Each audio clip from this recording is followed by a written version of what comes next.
ಅಂದರೆ ಆ ರೀತಿ ಮಾಡಬೇಕಾದ್ರೆ ಒಂದಷ್ಟು ಮಡಿ ಮೈಲಿಗೆ ಅಂತೆಲ್ಲ ಬಂದಾಗ ಅದ್ರ ಕಡೆ ಹೇಗೆ ಗಮನ ಹರಿಸಿದ್ರಿ? ಅದಕ್ಕಂತ ಜನಗಳಿದ್ದರು. ನನಗೂ ಸ್ವಲ್ಪ ಕೆಲವು ರಿಚುವಲ್ಸ್ ಗೊತ್ತಿತ್ತು. ಮಡಿ ಮೇಳಿಗೆ ಎಲ್ಲವನ್ನೂ ಫಾಲೋ ಮಾಡಿದ್ವಿ. ದೈವದ ಅಪ್ಪನೆಯನ್ನು ಇಟ್ಕೊಂಡು ಎಲ್ಲವನ್ನೂ ಮಾಡಿರೋವಂಥದ್ದು.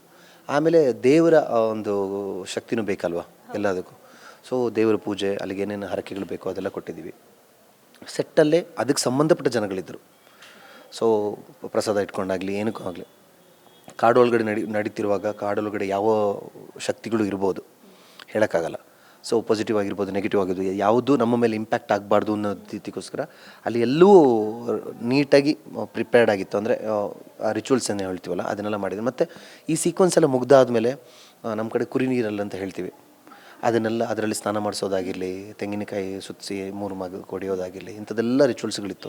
ಅದನ್ನೆಲ್ಲ ನೀಟಾಗಿ ಮಾಡಿದ್ದಾರೆ. ಬರೀ ಸಿನಿಮಾ ಆ್ಯಕ್ಟ್ ಮಾಡು, ಅವಾಗ ಡ್ರೆಸ್ ಚೇಂಜ್ ಮಾಡು ಹಂಗೆಲ್ಲ. ಮತ್ತು ಹಾಕಿರುವಂಥ ಎಲ್ಲ ಪರಿಕಾರಗಳನ್ನು ನೀಟಾಗಿ ತಗೊಂಡೋಗಿ ಒಂದು ಜಾಗದಲ್ಲಿಟ್ಟು, ಯಾರೂ ಮುಟ್ಟಿಲ್ದಿರೋ ಜಾಗದಲ್ಲಿ ಇಡೋವಂಥದ್ದು ಇದೆಲ್ಲವೂ ನಡೀತಾಯಿತ್ತು. ಮತ್ತು 3 ದಿನದ ಹಿಂದೆ ಬೆಜ್ಜಲ್ಲಿ ಕೂತ್ಕೊಳ್ಳೋದು, ಮತ್ತು ನಮ್ಮದು ನಾರ್ಮಲ್ ಏನು ಬ್ಯಾಡ್ ಹ್ಯಾಬಿಟ್ಸ್ ಎಲ್ಲ ಏನೆಲ್ಲ ಇರುತ್ತಲ್ಲ ಅದರಿಂದೆಲ್ಲ ದೂರ ಇರೋದು ನಾವು ಆ 3 ದಿವಸ. ಸೊ ಒಂದು 3 ಡೇಸ್. ಯಾಕಂದರೆ ಹಳೆ ಕಾಂತಾರ ಹಂಗಿರಲಿಲ್ಲ. ಹಳೆ ಕಾಂತಾರ ನಾನ್ ವೆಜ್ ಎಲ್ಲ 1 ತಿಂಗಳ ಹಿಂದೆ ಬಿಟ್ಟಿದ್ವಿ. ಬಟ್ ಈ ಕಾಂತಾರ ವಾಸ್ಟ್ ಕ್ಯಾನ್ವಸ್ ಅಲ್ಲ, ಆದರೆ ಹಿಂದಿನ ದಿವಸನೇ ಫೈಟ್ ಸೀಕ್ವೆನ್ಸ್ ಅದು ಇದೆಲ್ಲ ಕಂಟಿನ್ಯೂ ಶೂಟ್ ನಡೀತಾನೆ ಇತ್ತು.